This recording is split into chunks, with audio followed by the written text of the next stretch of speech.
Hi everyone, I'm Dale Smith, aka Journo Dale, and we're here to talk about Canadian politics.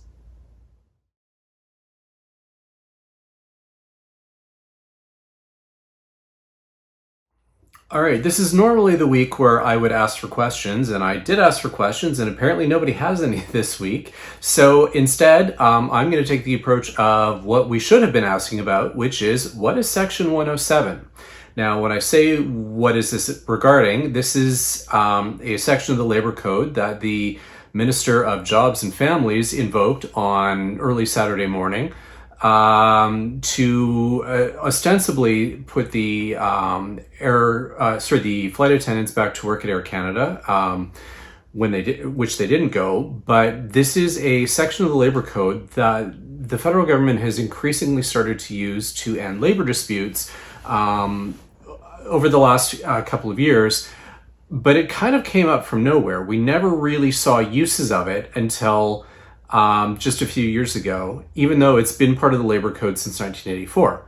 Now, I wrote a piece on this earlier this year for National Magazine, and I'm going to link to that below. But I just figured it would be useful to get a little bit of a sense of where this came from, why this is increasingly being used, and what the next steps are going to be around it, because there are next steps. So, first of all, it was never used until 2011, and that was in the Harper government, and then Labor Minister Lisa Raitt used it for the first time, essentially asking the Canadian Industrial Relations Board to look into what to do because Air Canada flight attendants, same labor group, had twice refused new collective agreements. And so she made this recommendation to the board to ask what to do rather than simply passing back to work legislation. But they ended up coming to an agreement before the board could make any determination. So it kind of became moot. And then it went away for a few more years until 2004. And at that point, Seamus O'Regan was the labor minister, and we had a possible WestJet pilot strike. And he attempted to use these powers preemptively to get the Canadian Industrial Relations Board to do something to head off this labor disruption. It didn't end up being successful. They came to the bargaining table fairly quickly thereafter. The labor dispute was resolved, and nobody really said too much about it until just a little while later. By that point, O'Regan was out, and at this point, Steve McKinnon had become the labor minister, and a lockout had happened with the two major rail companies because they were both doing it together, and he as well as there was lockouts at the ports of Vancouver, Quebec, and Montreal. And there was also that Canada Post strike, all of which he used Section 107 to get around.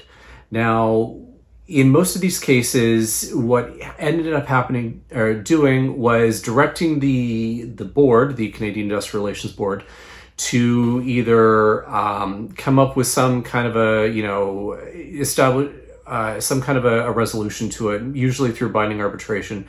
But it kind of like puts it off onto the board to do it. And the board at one point said that they felt they had no choice but to agree to the minister's demands rather than the board saying no. Which is kind of where this all is starting to end up. And it wasn't always in the same thing. Like with that Canada Post strike, what they ended up deciding to do was using these powers to hold off or to push off the labor disruption until later. Canada Post and the union had very tactically timed this labor disruption before Christmas so that they could maximize pressure. Eventually, and the government did let it go on for a while, in spite of cries that they needed to do something. And eventually, the solution was to put it off until May, at which point they still couldn't come up with an agreement. They still haven't actually, but instead of doing a strike, they did this thing with not working overtime and so on. But the essential thing was that the government had used these powers once again, seemingly out of nowhere. Now, what we need to start thinking about is why they started using these powers where they hadn't previously. And normally what happens when you have in a federally regulated space, and all of these labor disruptions were in federally regulated spaces, because the Canada Labor Code is the federal labor law, is that normally what would happen is the government would need to pass back to work legislation, either to send them to binding arbitration or to impose a contract on them, because that also has happened in the past. But normally that needs to be a democratic process in order to do that. And so you need to pass a bill, you need to defend it before both the House of Commons and the Senate. I have sat through back to work legislation debates before. Usually in the House of Commons, the NDP will do everything they can to try and slow it down or stop it. Obviously, it's never been in a situation where they've had that much power, but they would certainly try and slow it down as much as possible. We saw slow voting, we saw other kinds of tactics and so on. And also I have seen in the Senate where you had senators very astutely ripping the bill to shreds and having the minister and her officials needing to justify why certain language was used and so on. And eventually it would pass, but the minister got a very rough ride along the way. What we need to remember with this then is that there is a democratic process, and a government can be held to account for the democratic process. It's much more obscure with the Section 107 invocation because they're charging the Industrial Relations Board to do something. So it's kind of removing it from their hands directly. But one of the complaints that I, heard from some labor lawyers when I was researching this piece, was that when you've got, a back to work legislation, you've got debate, you've got votes, you've got accountability. With Section 107, you've got a minister making a phone call or sending an email. And that really reduces the democratic accountability aspect of that. You also had some, employer side labor lawyers who would say, yes, but Parliament gave them that power and people can still punish them at the ballot box. And this is true. There's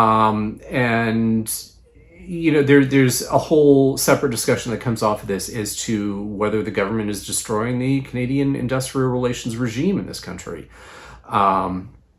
When it comes to constantly using these powers, usually on the side of employers, or that employers will tend to come out ahead with these processes, and destroying the collective bargaining process. Even though this is the government that still keeps insisting every time the best agreements happen at the bargaining table, and they will keep saying that until the disruption has happened. Because they can actually preemptively stop one of these disruptions. And then they will invoke what kind of power. Usually, they've been using Section 107, but whatever. Which again raises questions about, what are you doing to the labor relations process in the country if you immediately always step in, and usually on behalf of the employer. Now, it isn't always immediate. The Canada Post one, they let drag on for quite a while. There were some rail strikes that they did let drag on for quite a while as well. But there nevertheless has seen this rise in the use of Section 107 to give a sense that the government is going to step in more and be more activist in terms of stopping labor disruptions. And Part of this is because, yes, the economy is in a very fragile state right now, but it also comes to, like, when is the economy not in a fragile state? And that seems to be kind of also where we're at in this particular moment as well. So that's kind of what the situation is right now. The question then becomes, what's next?